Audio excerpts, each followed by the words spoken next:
পূর্বের ভিডিওর পরবর্তী অংশ থেকে আমরা শুরু করছি 2 এর পার্ট 2। এই হচ্ছে প্রশ্ন 2 এর পার্ট 2। কোনো টাকার সুদ ওই টাকার 9 ভাগে 25 গুণ। সুদের হার এবং সময় যদি সমান হয় তাহলে সরল সুদের হার কত হবে।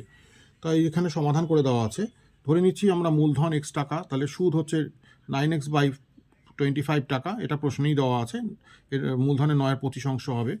তাহলে আই এর ফর্মুলা কি হচ্ছে P × R × T ভাগে 100, যেখানে R এবং T প্রশ্ন অনুসারে দেওয়া আছে সমান, এটাকে ধরে নেওয়া হচ্ছে আলাদা করে M। আর এর মানও M, সাংখ্যিক মান হিসেবে T এর মানও M।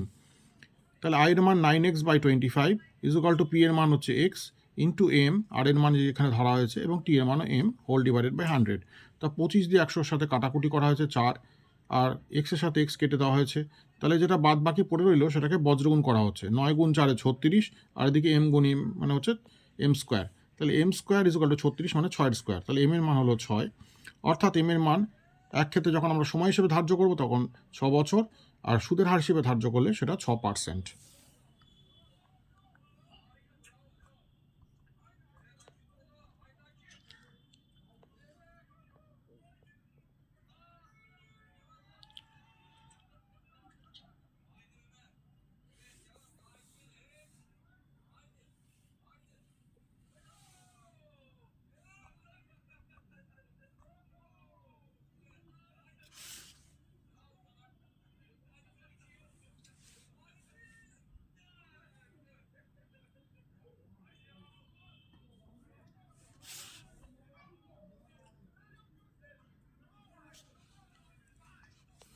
এবার 2 এর পার্ট 3 অঙ্কটা আমরা করব। 2 এর পার্ট 3, এখানে প্রশ্নটা দেওয়া আছে তোমাদের। প্রথম ও দ্বিতীয় বছরে বার্ষিক সুদের হার যথাক্রমে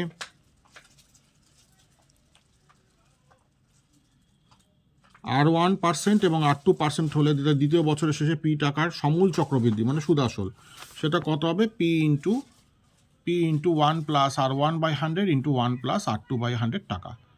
এটা সূত্রেই দেখবে, বইতে তোমাদের লেখা আছে। তারপর 4 নম্বর অঙ্কে আসছি। 4 নম্বর অঙ্ক তোমাদের কি বলা হচ্ছে? অন্য কোনো শর্ত ছাড়া অংশীদারিগণ ভিন্ন ভিন্ন সময়ের জন্য যদি মূলধন বিনিয়োগ করে তাকে বলা হয় মিশ্র অংশীদারি কারবার। মিশ্র। এখানে একটা অঙ্ক দেওয়া আছে তোমাদের 5 নম্বর অঙ্কে, 3x² - 7 + m × x + 8, 7 + m × x + 8 = 0 দ্বিঘাত সমীকরণের আকারে দেওয়া আছে। সমীকরণে বীজদ্বয়ের যোগফল এবং গুণফলের অনুপাত 2:1। তাহলে m এর মান কত? অঙ্কটা করে দেখানো হচ্ছে তোমাদের। 3x² - 7 + m × x + 8 = 0। প্রশ্ন দেওয়া আছে বীজদ্বয়ের যোগফল বা বীজদ্বয়ের গুণফল = 2/1। তাহলে এখান থেকে বীজদ্বয়ের যোগফল মানে হচ্ছে -b/a।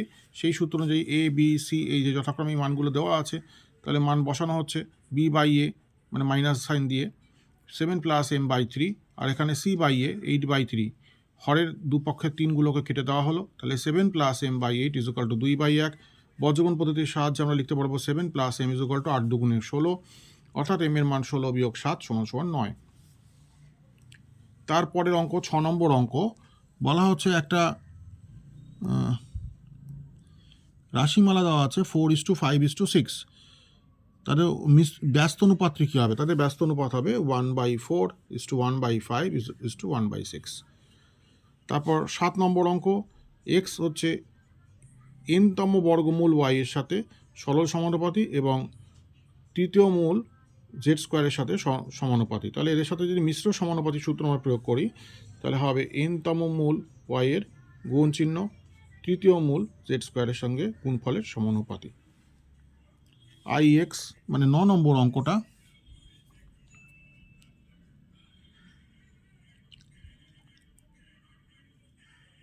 দুটি বৃত্ত স্পর্শকে বহিঃস্পর্শক হলে কটা সাধারণ স্পর্শক পাওয়া যায়? তাদের মধ্যে দুটো সাধারণ স্পর্শক পাওয়া যায়।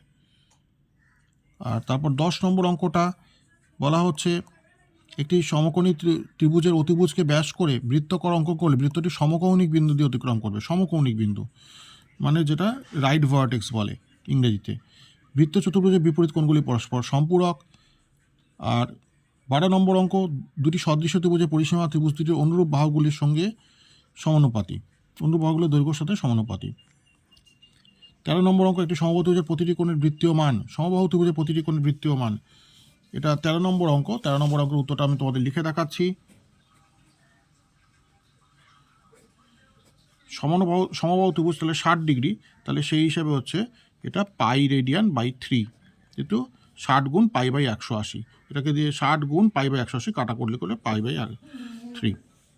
একটা অঙ্ক আমি মাঝখানে মিস করে গেছি, সেটা হচ্ছে তোমাদের এই কত নম্বর, এটা 7 নম্বর অঙ্ক। √3 - 2 এবং এর অনুবন্ধী করণী, এই দুয়ের যোগফল।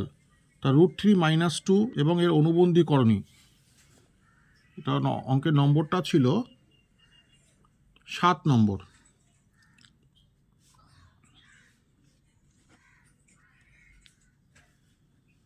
এখানে করছি, দেখে নাও।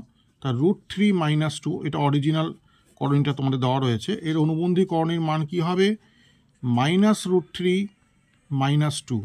এই দুটোকে যদি আমরা পরস্পর যোগ চিহ্ন প্রয়োগ করে দিই, তাহলে দেখো +√3 - √3 কেটে গেল, তখন যোগ করলে -2 উইথ -2, তো সব মিলে -4। এই হচ্ছে তোমাদের যোগফল। ঠিক আছে বন্ধুরা, আজকে এতটুকুই রাখলাম। আবার পরের অংশ সমাধান করে তোমাদের সাথে আমি যোগ দেব। আশা করি তোমরা সমাধানগুলো ভালো মতো বুঝতে পেরেছো। কোনো অসুবিধা হলে আমাকে ইউটিউবে জানিও। Thank you. তোমাদের পরীক্ষা প্রিপারেশন আশা করি ভালোই হচ্ছে, এভাবেই অভ্যাস করে যাও।